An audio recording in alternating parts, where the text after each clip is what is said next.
100 slides to go through tonight. Oh, wow. One word per slide. That's really, you think that we can't read? Do what? That one word per slide. So Oh, yeah. One ginormous word. One letter. I'm going to flash them really quick so you can read them. No, we're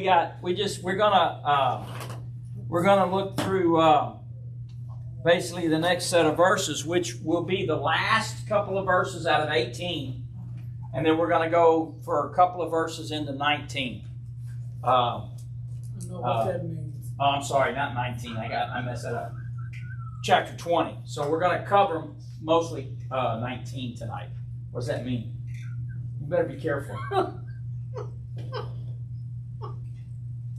There might be a test. I just said I know what that means. I mean, there might be a test after class. I'm sure you'll fail.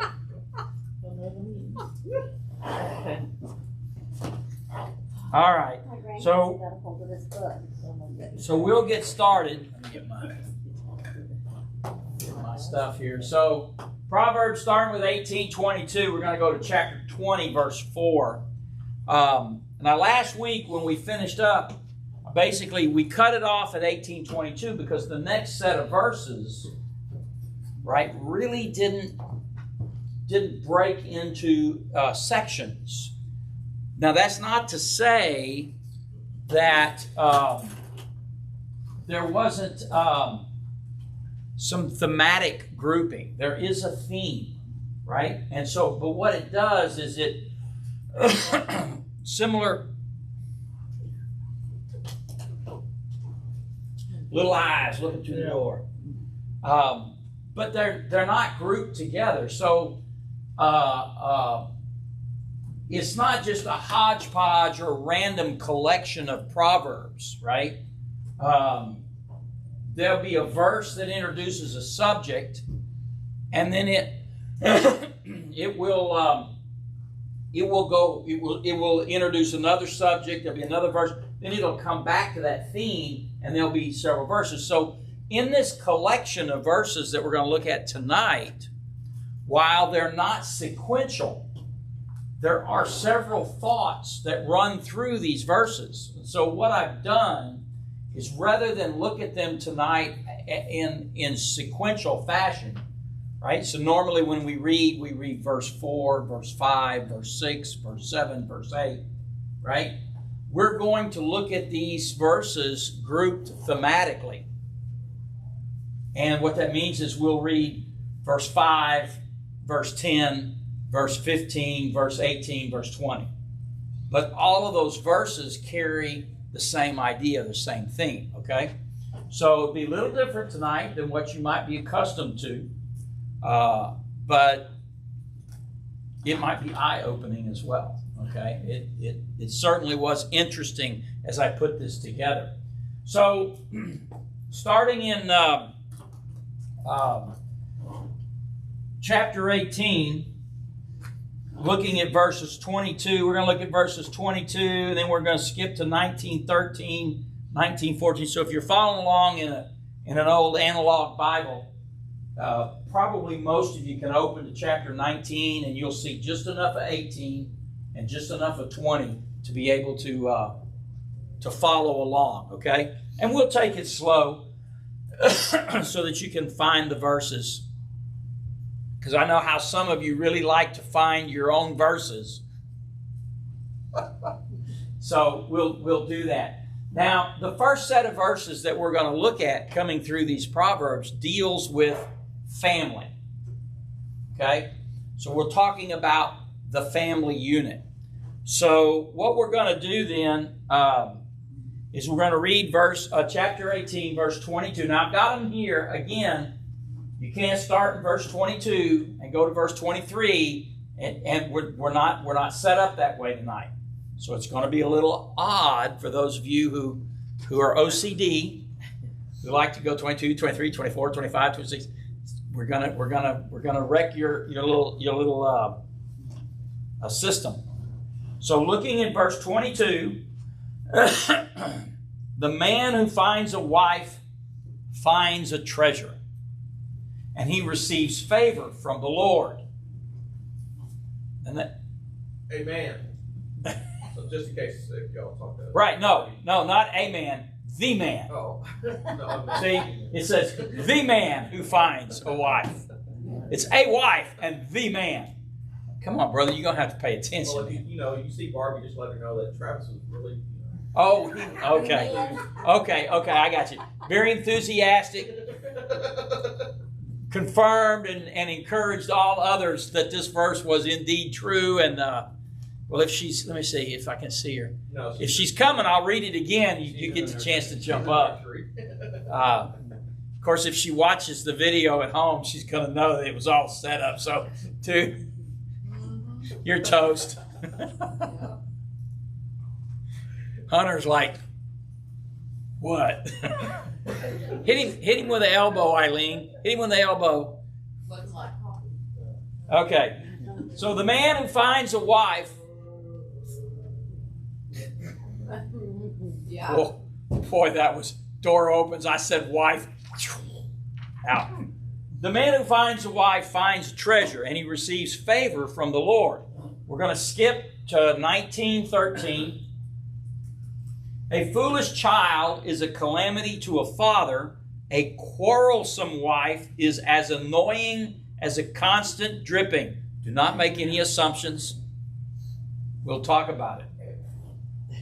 Verse 14, chapter 19, verse 14. Fathers can give their sons an inheritance of houses and wealth, but only the Lord can give an understanding wife. And boy, that's true.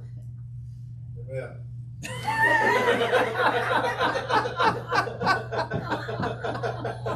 Ah!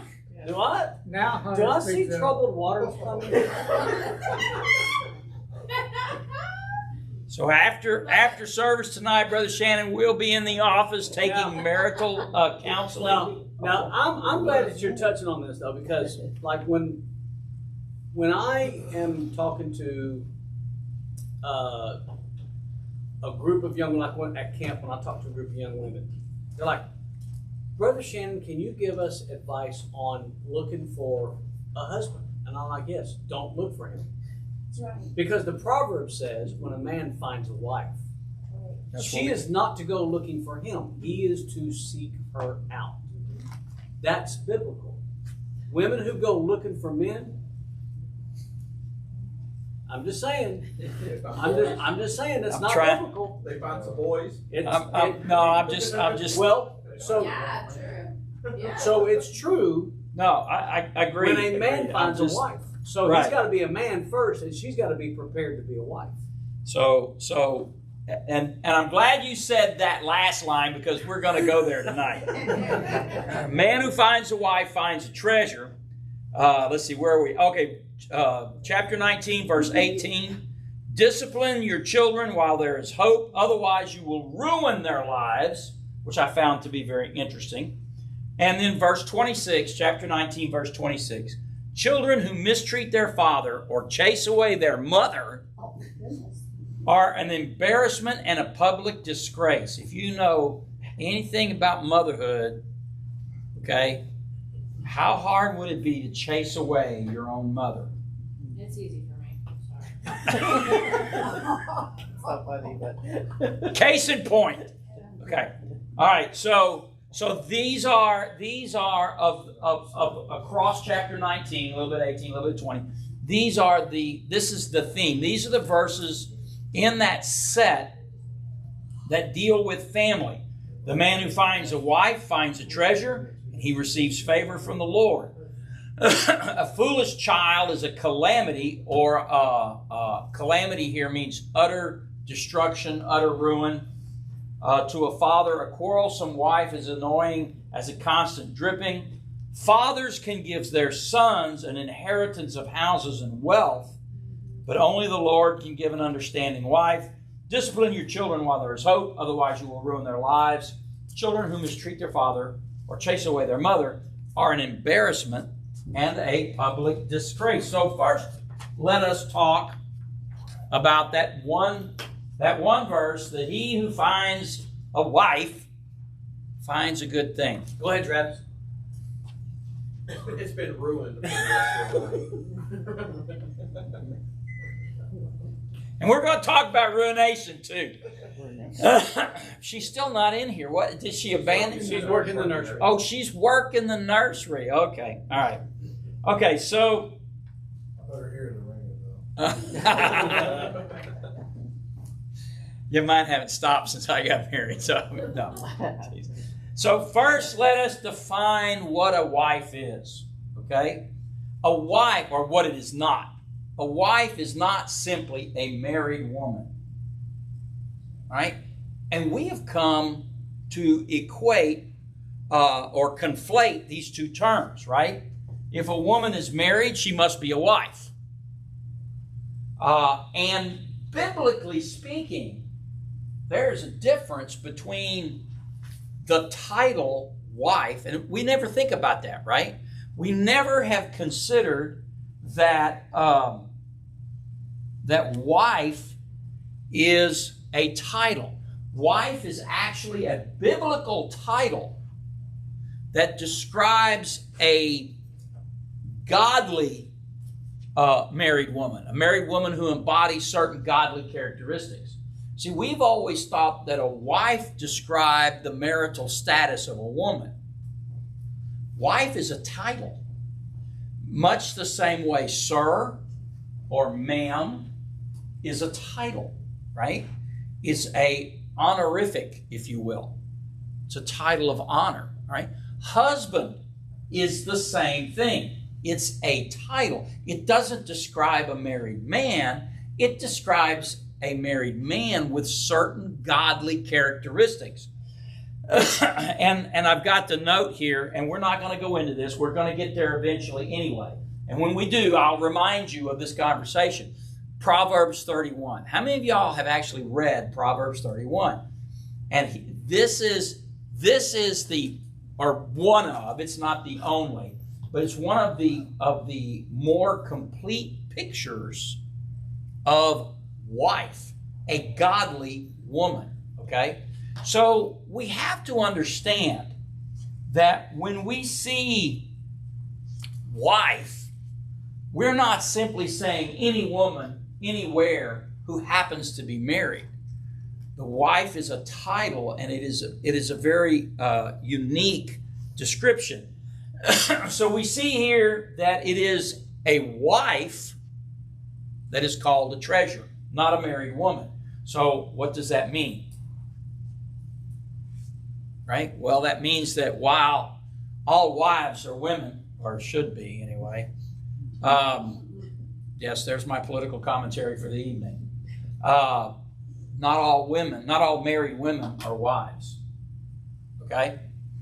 The wife is called a treasure. Now, treasure brings what? Happiness, security, and contentment. And a wife is, or in this case, a woman who is a wife, okay, is equaled to that as being a treasure.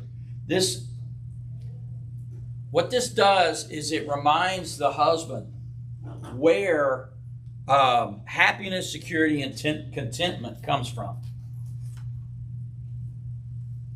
Right? So Proverbs 31 is going to speak to a woman on what is a good wife, right? And it will speak to young men on what kind of characteristics to look for in a woman that will make a good wife. But here, the husband is being instructed that a wife, a godly wife, a true wife, is the source of his happiness, his security, and his contentment. And if he looks for them anywhere else, right, he's going to be disappointed. That's why he calls a wife a treasure. Boy, I am getting some stares. Is this a radical? Are we like, oh my gosh? I thought you had a question for a minute. No? Okay.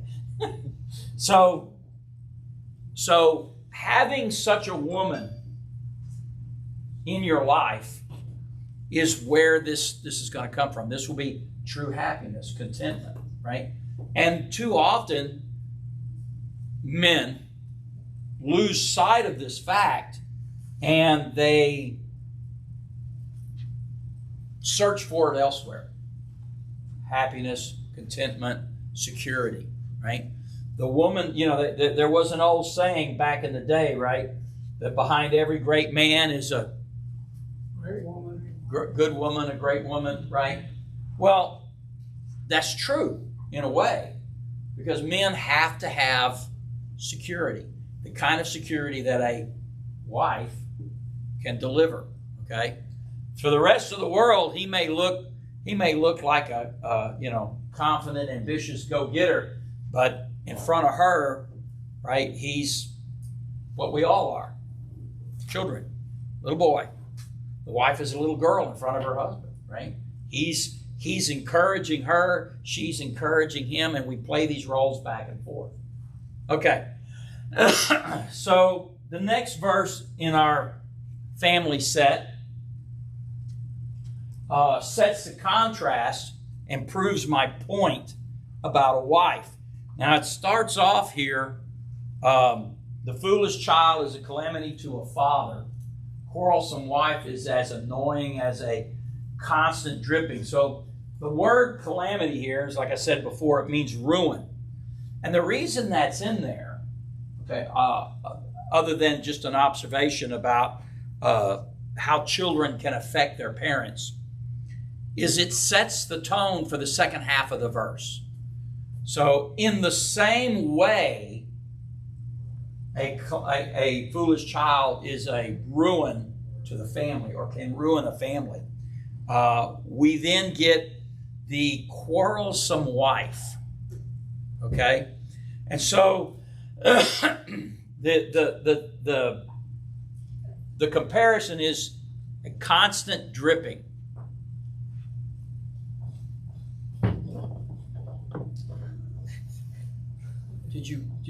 Did you bring me some?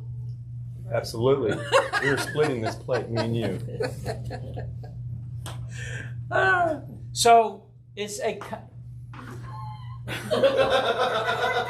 Let's see how long it took you on this one. Yeah. She doesn't like me no more. Oh, good, because I thought it was me. She knows what tamales do. Oh. Plus said he's got a Dallas Cowboys. So the word. She said to sit over here by you. Okay, thanks. All right, so the tone being set here is ruination, or a ruin. And then it talks about the quarrelsome wife and a constant dripping. So just a question, what comes to mind? Constant dripping. Faucet. Okay, well, obviously, right? Whoop, whoop, right? We got that, and it drives you nuts, right? Look, that's a minor issue, a temporary problem, and easy to rectify. You can also, just put a bowl in upside down, and it kind of dilutes that sound, and you don't hear it anymore. But what we have to do to understand this is, let's look at the time that was written. A constant dripping, okay? There were no faucets back in that day. So they might have had running water. Some of the ancient cities did. But it wouldn't have been through a faucet or a tap like we're accustomed to today. More properly and more probably, it embodies the drip, drip, drip of a leaky roof, okay? The inference being like a leak in the roof. So how many of y'all had a leaky roof? Don't be bashful. Raise your hands. I mean, show them. Raise them high. I've had sheetrock fall. And thank you very much. I still got it going on. You see? So a leaky roof isn't just about the water dropping, right? Like Charlie's talking about, right? Sheetrock eventually falls off the wall. The house begins to come from together. Left long enough, it will ruin, utterly destroy the house. So now we take those two half verses. A foolish child is a calamity or destruction or ruin to a father, and a quarrelsome wife is the same to the family or to the home, okay? It can destroy a home or a family or a relationship. So that's how toxic that can be. Now you notice the husband doesn't have that kind of power, but the wife does. The wife can be either an incredible force of encouragement or a negative force. I mean, it's flip sides of the coin. So what is a quarrelsome wife? Too often, I think, especially through recent times, the quarrelsome wife has been described as... Don't call her by name. I didn't call anybody by name. I don't know what's going on out here, but I'm not calling anybody's name. Shayna, you want to come sit over here?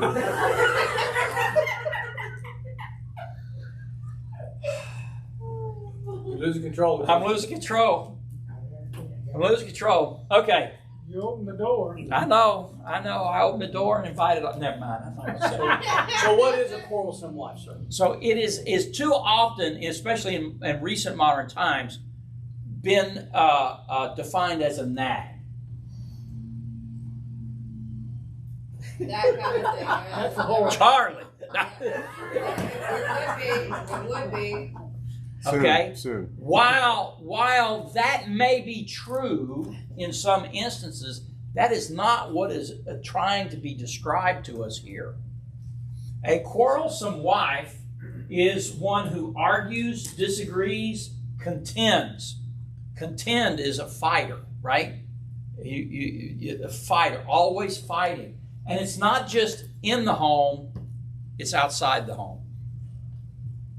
Right? So this is a woman who or a wife who is not easy to get along with. So once again, what we see here is the opposite of the treasure. Right? Whereas the treasure adds value, this example is equated to something that slowly and over time undermines the structure of the home.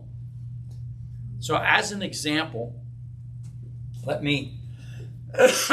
use an example from my own life since I don't want to call out any names. She's not here to defend herself. Yeah, no, I said my own life, not my own wife. Trying to save your life. Thanks, brother. She's probably watching at home. Oh, he wanted what for supper? Yeah. Okay, so I had a grandmother, and she was a wonderful woman in most regards, but there was something that was mentally not a crack from you. He took a drink. Raise your hand. Breathe. Just spit it back in the cup, man. So Don't she let him choke. I wasn't going to say nothing. she had a thing where if she noticed a flaw or a blemish on something that she had, then it had obviously been stolen and swapped out with anybody that she knew that had one just like it. Stop. No. Kind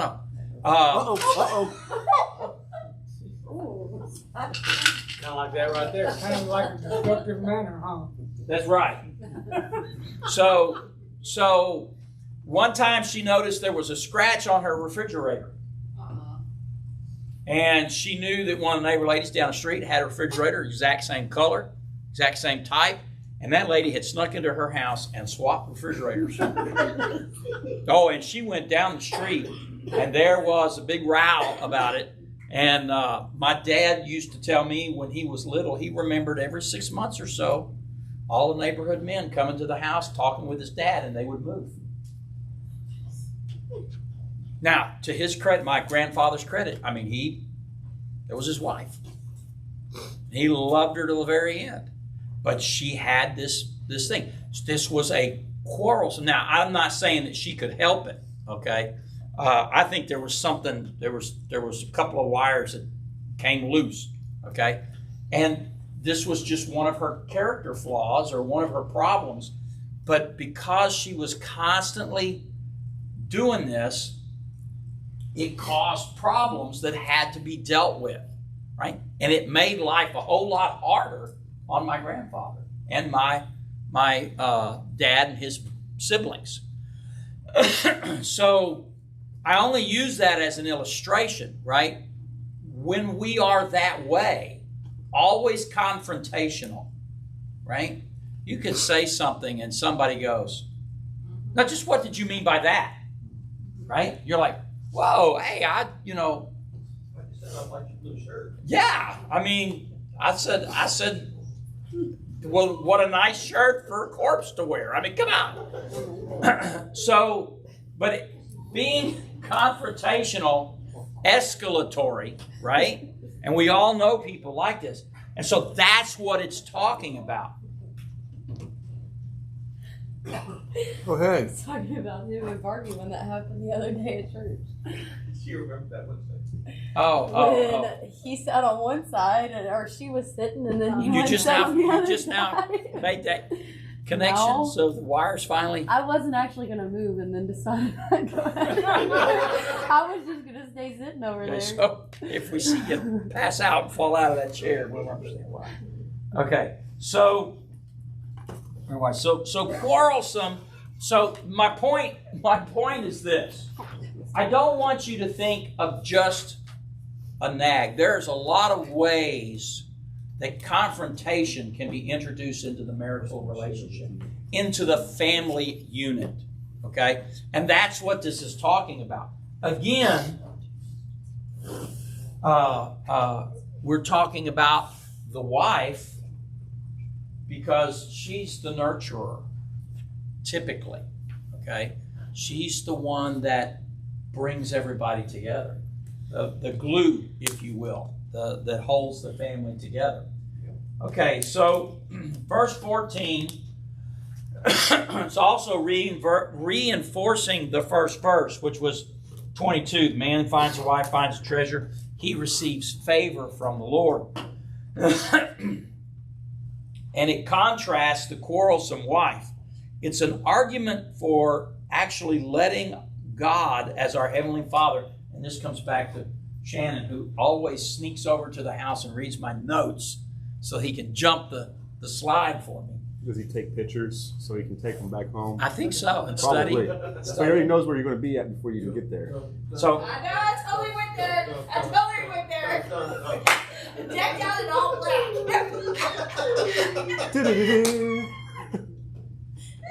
so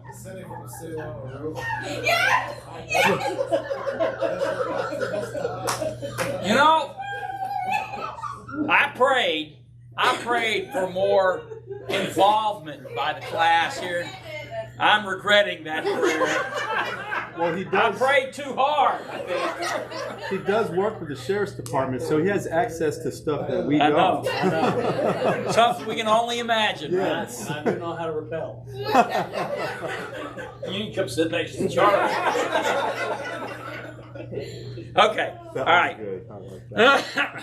So, but it is an argument.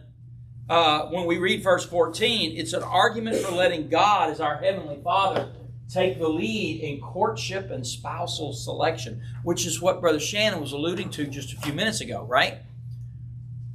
Guys, now, since most of us in here are older and married, Guy, we tend to judge the book by its cover without really checking the table of contents. Is that pretty? That's adult. Is that pretty? That's pretty good. That's That's a pretty child. good. Okay. Yeah, All right. that's child-proof. That's childproof. Okay.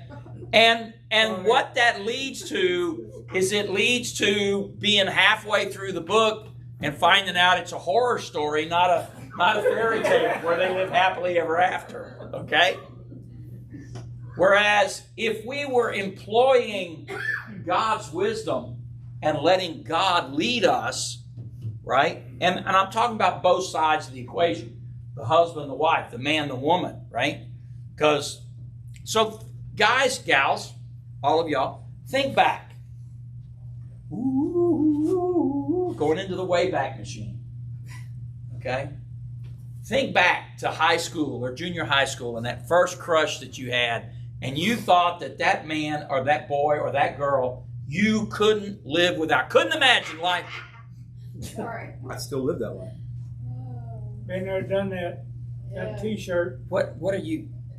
You just trying to make points now. That's you didn't save me. You ate that whole I plate. wouldn't stop talking, so I just had to keep eating. So, there was a few years back. There was a country song where the guy talked about he ran into one of his old girlfriends and thought he had Garth right. Brooks. Yeah. And he was so glad the answer to that prayer was No. not this one. No. Right?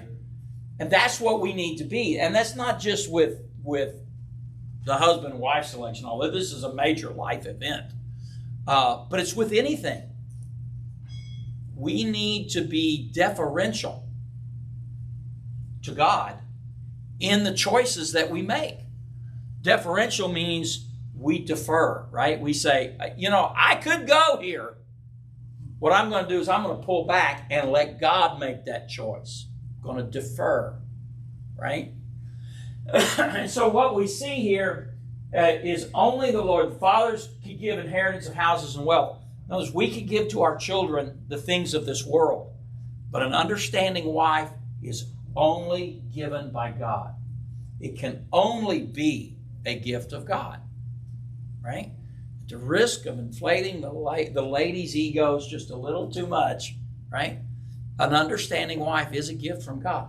God gives that. That is a spiritual gift, if you will, to be an understanding wife. Some women have understanding in spades. I mean, they've got it coming and going. Some women, not so much. But if you have problems, guys, if you need your wife to be more understanding, don't tell it to her. What did this turn into a marital session? Tell it to the good Lord. Tell it to God. Tell it to say, hey, look, I need for her to be more understanding. And he might say, you need to be in a position where she needs to understand less, right? Don't put her in the position where she needs to be a lot of understanding. But you need to take that to God. That's my point, okay? So just like, the father builds an inheritance for his children, God is taking care of us with this. All right. So verse 15. Now, when I first read verse 15, I thought about, man, that was a really radical idea. I'll just read it again. Discipline your children while there is hope, otherwise you will ruin their lives. We've heard spare the rod, spoil the child. We've heard that foolish children are a disaster. But here, the disaster comes from a lack of discipline. If you withhold discipline from your child, you can ruin their lives. What verse is that? 15 and what? Chapter 19, verse 15. In Proverbs. which Proverbs? Proverbs. That's the reason my two boys are good. Because I didn't spare the rod. Oh, you didn't spare the rod. I gave them So, a note for those of you who are disciplinarians in the family. Discipline here is not beating or hitting. Okay? Now, it can mean spanking, physical punishment. So I don't want to say that it's not. Yes, it is physical punishment, not a beating, not hitting, right? But a spanking or physical punishment. But even that is not effective as a disciplinary measure if it's not accompanied, okay, by, Teaching. Well, with teaching, with parental love, attention, and presence. Not the kinds you get at Christmas. Right. Okay? the kind you get by being there. Presence, right? So when I was in high school, my major coming out of high school and going into college was theater arts. No way. Yes. I know it's hard to believe. I'm so shy. Say they so. I'm sorry, but it is. It is so. So, and we did in my high school theater, we did 2 3-act plays a year. We had a little stage. I mean, so we had our own building, stage, seat about 150 people, and we would put on these productions. We'd build the sets, all that stuff, right? And then we would act in them.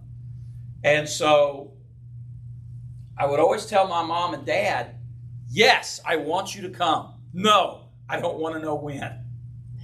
I wanted them there. I wanted them to see me. But it was especially my dad. My mother, I could do things. I mean, I could get on stage and act and do all that in front of her. It never bothered me. But my dad put a lot of pressure on me.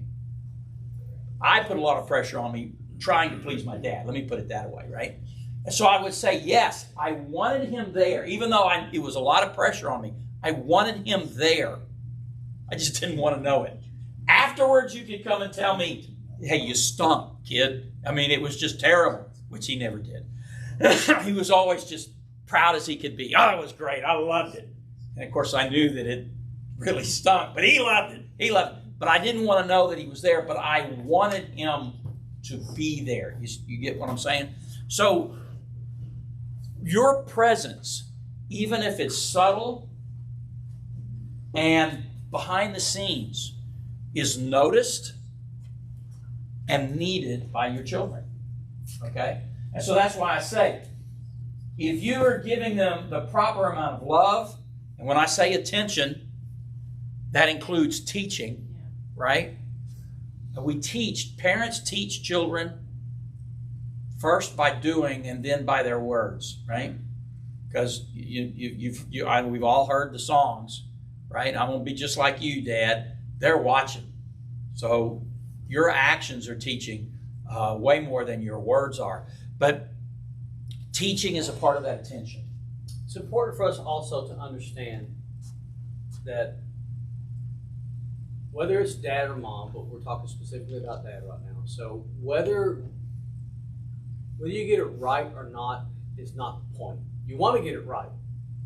But when you get it wrong, probably the most valuable teaching point you can give to your kids is admitting your failures and teaching your children how you overcame that failure. That is very important because we live in a culture today where kids, when they fail, they just throw their hands up and just quit. We have to have fathers, specifically fathers, but mothers too, but daddies especially, that teach their children, let me tell you about a time that I failed. And this is what I learned, and this is where I am now. You have to teach your children that. So, right, like I said, you teach more by actions. If they see that you've overcome failure, then when you go to tell them about it, they have an example. They go, oh, okay, well, Dad lives, he talks the talk and he walks the walk. But what about people that struggle with patience? I have zero. My patience is very, very, very thin. You have to pray for it. And I struggle with that when it comes to teaching my kids things that they're failing at because they're like, oh, I just give up. And then I'm frustrated that they're just giving up. And then I lose the train of thought to tell them in a calm way where they're messing up at and like, how do you overcome that part? So I wish I could give you a really quick, really easy magic answer. Like, if you struggle with patience, don't be a doctor. No. Right? Or a teacher. Right? However, what I can tell you is this. It's a journey. It's a marathon, not a sprint. Okay? Right. And what Brother Shannon's saying bears a lot on what you just talked about, right? Okay, look. Yeah, I lost my temper. I raised my voice. I should have been more understanding, and I'm working on that. Mm-hmm. Now that I've calmed down, and it all just starts coming to you. And, right? but it's like the axe has already been thrown. It has, but you can, to use a big word, ameliorate that. You can lessen that with the admission of I was wrong. Wrongdoing. Right. Now,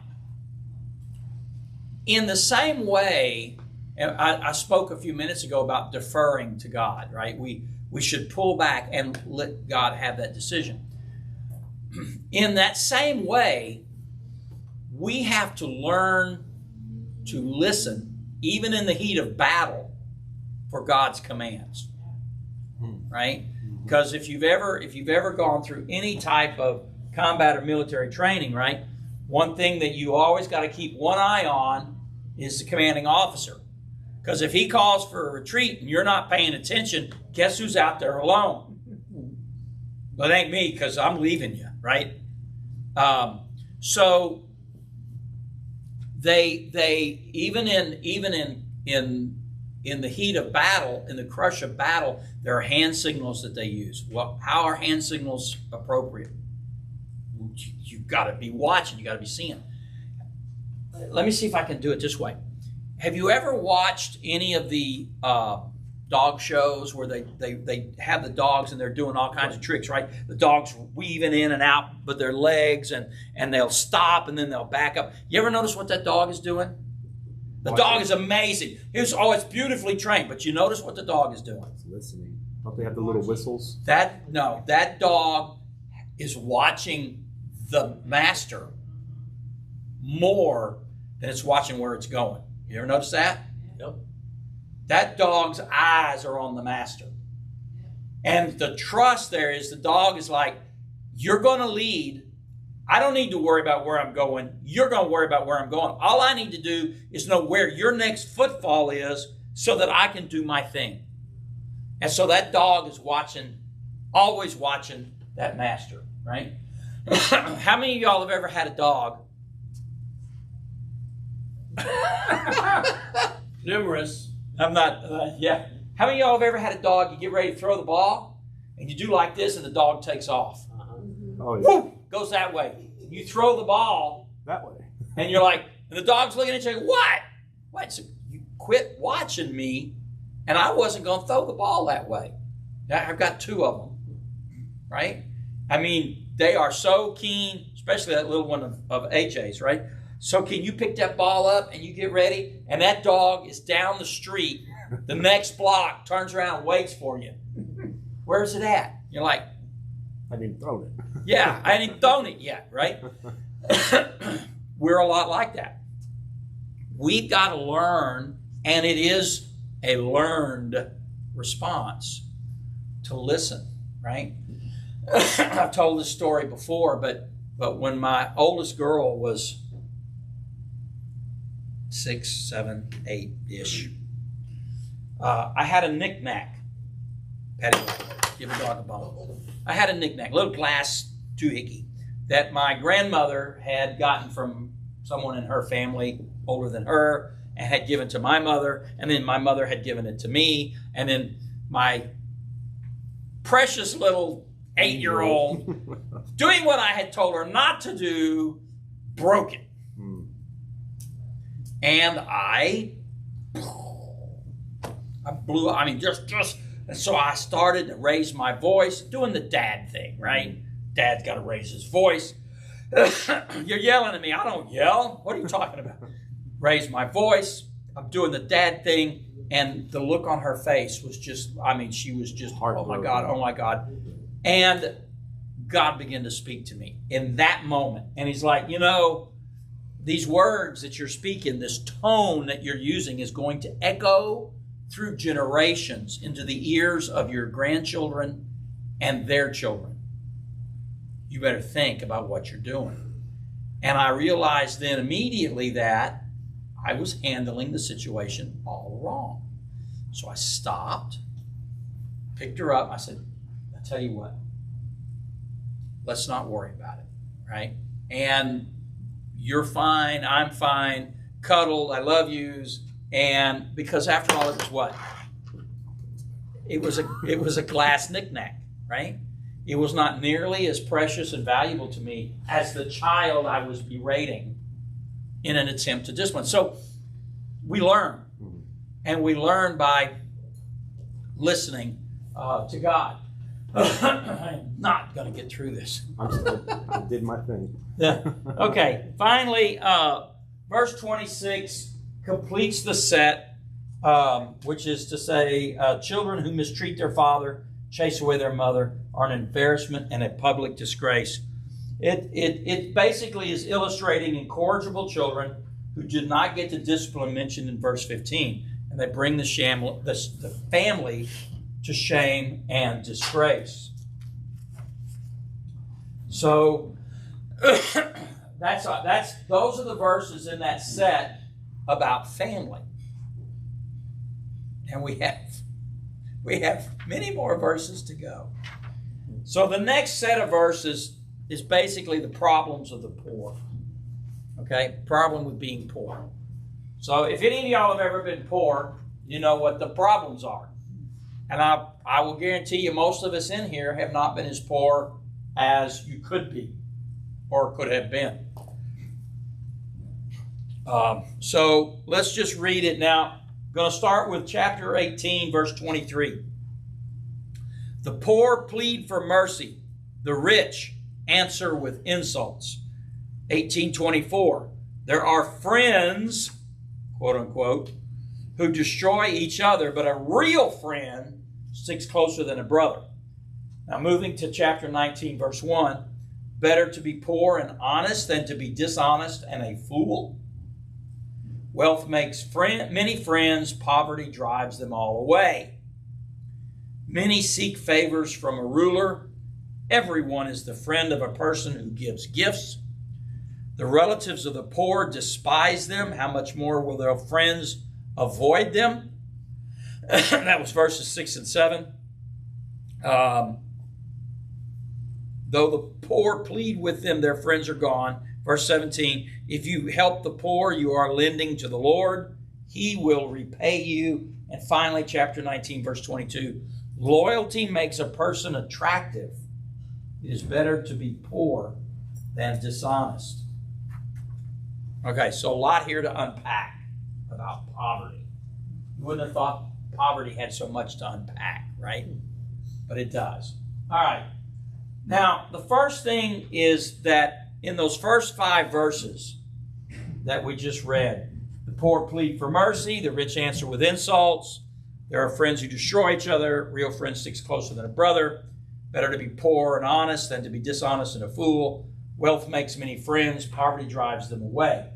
So, and many seek favors from a ruler, everyone is a friend of the person who gives gifts. We're not making any judgments here. These are just observations about life. Right? Solomon has observed that this is how the poor are treated. All right? And so the problems that they have, the poor have no power. That's what it means. They plead for mercy. Like they're always pleading. Can you give me another week to make this payment? Can you loan me $1? Hey buddy, have you got a dime? Right? That used to be the thing. Then it was a quarter, and now they're asking for $100. But the poor are alone. They have no friends, no one to champion their cause.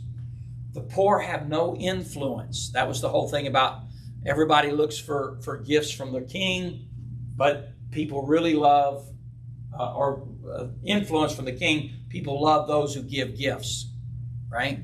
So even today in our own government, right, the lobbyists are up there and they are passing out the parties and the junkets. You know, oh, come see this on this special trip that we have to see this new little gadget that we've got, and we're going to take you to Paris, France, to let you see it. Why didn't you just bring it in the briefcase and show it to me in my office? You know, no, because the gift, right? Trying to buy influence, and the poor are paying to family, right? Family despise them, right? And you say, well, no, family's not going to despise the poor. Really? If you've ever had a poor relative, every time they show up, you're like, oh, they're going to ask me for money again. Right? That's what he's talking about. You know, you hate to see them coming. They're gonna, when they show up, she's always got this huge handbag. It's always full of Tupperware. You never have any leftovers because they're scraping it off. Right? And you're like, I can't stand that. Their family despised them. And Solomon is just making this observation, right? But yet, in verses 1 and 22 that we read, I'm going to find it, what I do with it. There it is. Verses 1 and 22, we see that it's better to be poor, right? Better to be poor and honest than to be a fool, and regardless of the rewards. The poor know they're true and loyal friends, right? There's a friend who sticks closer than a brother. So poor people never have to worry about who really likes them. They know. Right? We watch movies all the time, right? We see this story told again and again of the rich person who can't find, do you love me or do you love my money? How many times do we see, even in our own culture, the rich man marrying 2 or 3 or 4 or 5 times, right? And why? Because he's never fully sure she loved me or the money, right? Do you love me because I'm beautiful or because of who I am? Because guess what's going to happen to looks? Good looks are going to sag and wrinkle over time. Not for this guy. Oh, yeah? Oh, yeah? Okay. So, Jesus blesses the poor. He lifted up, in Luke 6:20, he lifted up his eyes toward his disciples and blessed are you poor. Okay. So, yes, there are some troubles, some things that the poor will have to go through, right? But there's advantages. You know who your friends are, right? You know who the yeah. Okay, so Quick question on this, real quick. Yeah, go ahead. Is there any difference between the poor that are just people that look for the get rich quick schemes because due to poor decisions, and the poor that are just something happens? Amazingly enough, that's a verse that we're coming up to. Uh-oh, I'm sorry. No. Him and Shannon work together. Yeah, him and Shannon work together. There is one other thing that I wanted to cover here, and that was in verse 17, chapter 19, verse 17. If you help the poor, you are lending to the Lord. He will repay you. So we are admonished here to bring assistance as a part of our worship, as a part of our faith, to bring assistance to the poor, to help whenever, wherever we can. Okay? Because why? Not because we're helping that person. That person may not deserve it. To talk a little bit to your point. But we're not helping that person. I mean, we are, but we're lending to the Lord, right? We're performing God's ministry and reach out, in outreach, okay? So, and then the last verse there, loyalty makes a person attractive. It's better to be poor than dishonest. Loyalty, and you find that more in poor people or people who have less, that kind of loyalty, than you do in the very, very rich. And loyalty is attractive. That's what it says. Have you ever met somebody and you thought, well, they were really odd looking? And then you get to know them a little bit, you get to know the personality, and suddenly, yeah, I was just looking at you. It wasn't a thing. Thanks. Okay. And you get to notice them, and pretty soon they don't look odd. They're not ugly. funny. right?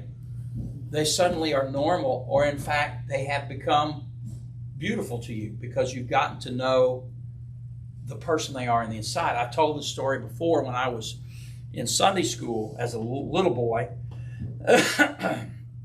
Baptist church, Sunday school always goes by grades, right? Oh, are you in a third grade? Oh, well, then you're in Mrs. Phillips' Sunday school, right? And so, so I had gone from second grade to third grade, or third grade, fourth grade, I forget which it was.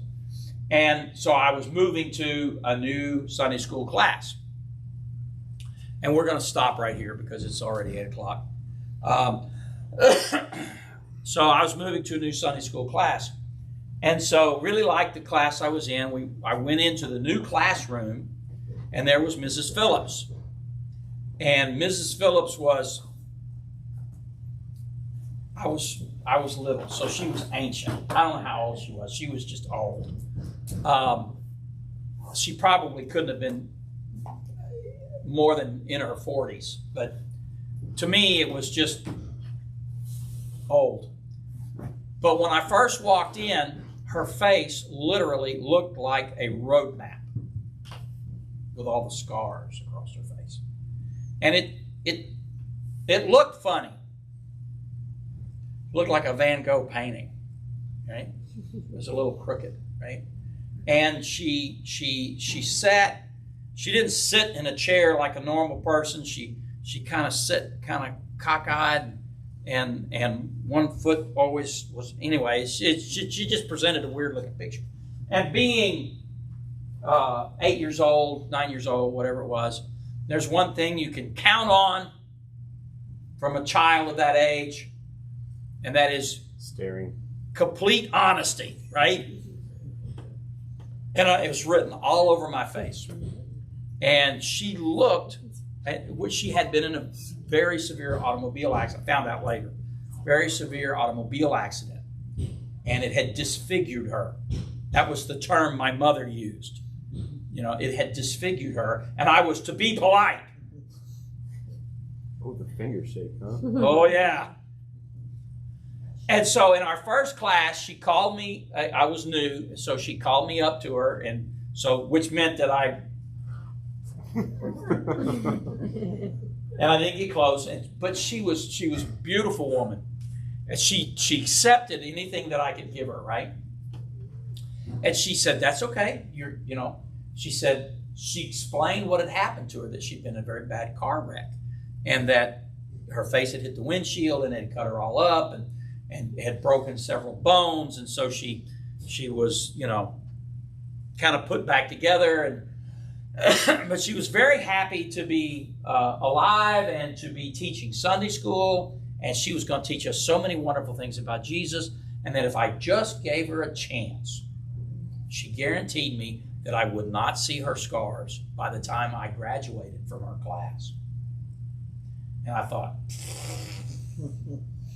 but because my mother told me, you better be polite, and behind my mother's finger was my daddy's hand, right? So, yes, ma'am. And we went through that year, and I cried when I left her class. Gave her a big hug. I didn't want to leave because her loyalty, her love, her faith had outshone the disfigurements, right? And that's kind of what that last verse was talking about. Who we are on the inside is how we are eventually judged by anybody who gives us a chance, right? And that's what we want. We want that to shine through, because let's face it, most of us, I don't know how y'all live like that. No, tease it. Most of us, we're not anything to write home about. We like to think we're one in a million, and what we are is one of a million. There's a million just like me, right? But God still loves me, loves you. So we're going to pick up with wisdom, learning, and education in the next slides next week. So we are doing a service next week, right? Wednesday night.